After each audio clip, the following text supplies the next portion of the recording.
ശ്രീ ബലദേവ് സച്ചിദാനന്ദനിലേക്ക് പോവുകയാണ്. നമ്മൾ ഈ വിഷയത്തിലേക്ക് വന്നാൽ ഇപ്പോൾ ഷോൺ നേരത്തെ സൂചിപ്പിച്ചു 3 ദിവസം മുമ്പ് നടന്ന സംഭവം ഇന്നലെ മാധ്യമങ്ങളിൽ വാർത്തയായതാണ്.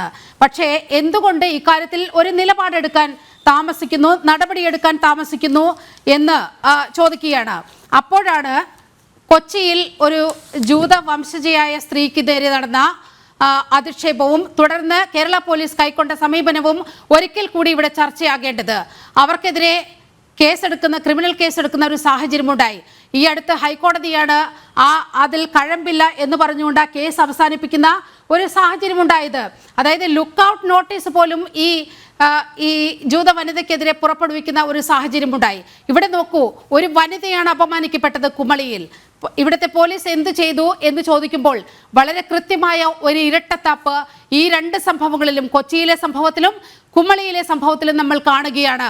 ഇതിലാണ് രാഷ്ട്രീയം എന്നാണ് ഞങ്ങൾ പറഞ്ഞു വെക്കുന്നത്. ഇതിനകത്ത് നിങ്ങൾക്ക് അങ്ങനെ പറയാം, ജനം ചാനൽ അങ്ങനെ പറഞ്ഞില്ലെങ്കിലല്ലേ ഉള്ള അതിശയം. പിന്നെ ഈ വാർത്ത ജനം ചാനൽ പറയുന്നു എന്നത് മാത്രമല്ല, ആ 2 കേസിന്റെയും 2 സംഭവങ്ങളുടെയും നാൾ വഴികൾ താങ്കളൊന്ന് പരിശോധിക്കൂ. ഞാൻ പറയട്ടെ. അപ്പം ഈ സംഭവത്തിനകത്ത് ബഹുമാനപ്പെട്ട ഷോൺ ജോർജ് തന്നെ പറഞ്ഞു CA ഒക്കെ ആയിട്ട് ബന്ധപ്പെട്ട് CA ഒക്കെ അറിഞ്ഞു. പക്ഷേ ആ ഇസ്രായേലുകാർ തന്നെ ഞങ്ങൾക്ക് പരാതിയില്ല എന്ന് പറഞ്ഞുകൊണ്ട് അവിടെ പോയി. പക്ഷെ അതൊരു എക്സ്ക്യൂസ് അല്ല. പരാതി ഇല്ലെങ്കിൽ പോലും പരാതി രജിസ്റ്റർ ചെയ്യണമെന്ന അഭിപ്രായക്കാരനാണ് ഞാൻ. കാരണം വിദേശീയരോട് അങ്ങനെ പെരുമാറിയാൽ ഏത് രീതിയിലുള്ള കേസ് വേണം എടുക്കുക. രാജ്യദ്രോഹ കുറ്റപ്പര വേണമെങ്കിൽ ചുമത്താം. അത് രാജ്യത്ത് വരുന്ന ഒരു ചെറിയ തിരുത്തൽ. ഇത് വെറും ഒരു വിദേശ രാജ്യമല്ല. ഇന്ത്യയുമായി തന്ത്രപരമായി അങ്ങേയറ്റം നയതന്ത്ര പ്രാധാന്യമുള്ള ഒരു രാജ്യം. നമ്മുടെ ഏറ്റവും മിത്രമാണ്, അടുത്ത ഉറ്റ സുഹൃത്താണ് ഇസ്രായേൽ എന്ന് പറയുന്നത്. അവിടെ നിന്നുള്ള ഒരു പൗരൻ അപമാനിക്കപ്പെടുമ്പോൾ, പ്രത്യേകിച്ച് ഒരു വനിത അപമാനിക്കപ്പെടുമ്പോൾ അതിനെ അതിൻ്റെതായ ഗൗരവത്തിൽ കാണണ്ടേ? അല്ല, അതിനങ്ങനെ പ്രത്യേകിച്ച് ഗൗരവമൊന്നുമില്ല. ഇതൊരു പാകിസ്ഥാൻ പൗരനായാലും ചെയ്യാൻ പാടില്ല. പാകിസ്ഥാൻ നമ്മുടെ ശത്രു രാജ്യം വിചാരിച്ച് അയാൾ പറഞ്ഞു നിർത്താൻ പറ്റും? അതൊന്നും ചെയ്യാൻ പാടില്ല. അതിനകത്ത് ഇസ്രായേലെന്നോ പാകിസ്ഥാനെന്നോ അമേരിക്കയെന്നൊന്നുമില്ല. വിദേശീയർ ഇന്ത്യയിൽ വന്നാൽ അവർക്ക് എല്ലാവർക്കും നമ്മൾ കൊടുക്കുന്ന ഒരേ പ്രൊട്ടക്ഷനാണ്. കാരണം നമ്മുടെ അനുകൂല രാജ്യമെന്നോ പ്രതികൂല രാജ്യത്തെ പാർഷ്യാലിറ്റിയെ കുറിച്ച് അങ്ങനെ ചിന്തിക്കുന്നത് തെറ്റാണ്.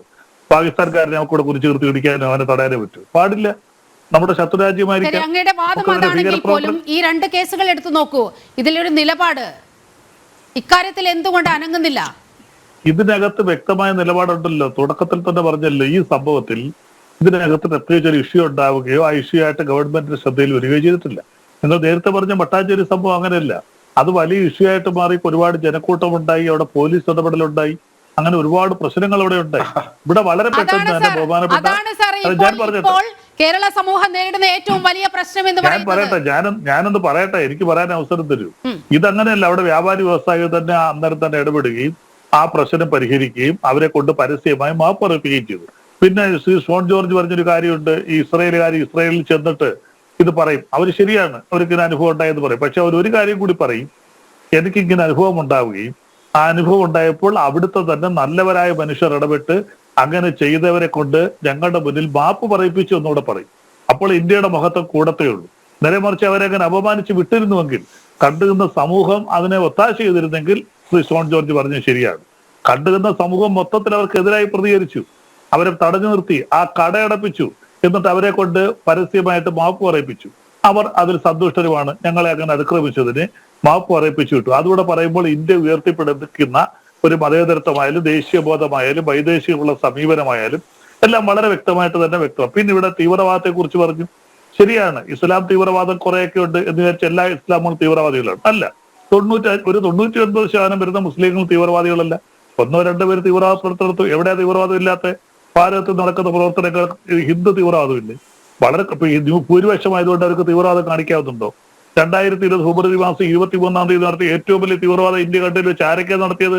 അനുരാഗ് താക്കൂർ എന്ന് പറയുന്ന കേന്ദ്രമന്ത്രി, പ്രവേശ് ശർമ്മ എന്ന് പറയുന്ന MP, കപിൽ മിശ്ര എന്ന് പറയുന്ന എക്സ് മിനിസ്റ്റർ, ഇവര് 3 പേരും കൂടാണ് ഡൽഹി ഇന്നോട്ട് പ്രഖ്യാപിച്ചത്. എന്താ? ട്രംപ് പോയി ഇവിടുന്ന് തിരിച്ച് അമേരിക്കൻ പ്രസിഡന്റ് പോയി കഴിഞ്ഞാൽ ഇവിടെയുള്ള സകല ഇടത്തിലും കൊന്നുകളെ പറഞ്ഞ വാക്കിയതാ, കൊന്നുകളയുമെന്ന്. പോയി അന്ന് രാത്രിയിൽ ഉത്തര ഡൽഹി, കിഴക്കൻ ഡൽഹിയിലായിട്ട് നിരവധി മുസ്ലിങ്ങളുടെ വീടുകൾ തീവച്ചു. അന്നൊരു ഹിന്ദു ആനന്ദ് ശർമ്മ എന്ന് പറയുന്ന IB ഓഫീസർ കൊല ചെയ്യപ്പെട്ടു. ഇന്ത്യയുടെ ചരിത്രത്തിൽ ആദ്യമായിട്ട് ഡൽഹി ഹൈക്കോടതി രാത്രി 10 മണിക്ക് കൂടി ഈ സംഭവത്തിൽ അന്വേഷിക്കാൻ ഉത്തരവിട്ടു. അങ്ങനെ ഹൈക്കോടതി നിർദ്ദേശപ്രകാരം ഇവർക്ക് 3 പേർക്കെതിരെ FIR രജിസ്റ്റർ ചെയ്തിട്ടുണ്ട്. എന്തിനാ രജിസ്റ്ററിയത്? ഹിന്ദു മുസ്ലിം മതസംഘർഷത്തിന് അവര് പരസ്യ പ്രഖ്യാപനം നടത്തി. അത് ഏറ്റവും വലിയ വർഗീയത. കാര്യം എന്താ? അത് ആഹ്വാനം ചെയ്തത് കേന്ദ്രമന്ത്രി, എം പിയും MLA-യുമാണ്. ഇവര് മൂന്ന് പേര്. അതിൽ ഞാൻ അങ്ങയുടെ ഒരു മറുപടി ഞാൻ പറയട്ടെ അനുരാഗ് താക്കൂർ, പ്രവേശ് ശർമ്മ, കപിൽ മിശ്ര. അപ്പൊ ഇത് തീവ്രവാദമാണ്. ഞാനൊന്ന് പറഞ്ഞോട്ടെ, ഇതും തീവ്രവാദമാണ്. അല്ല, ഞാൻ പറയട്ടെ, ഞാനൊന്ന് പറഞ്ഞു.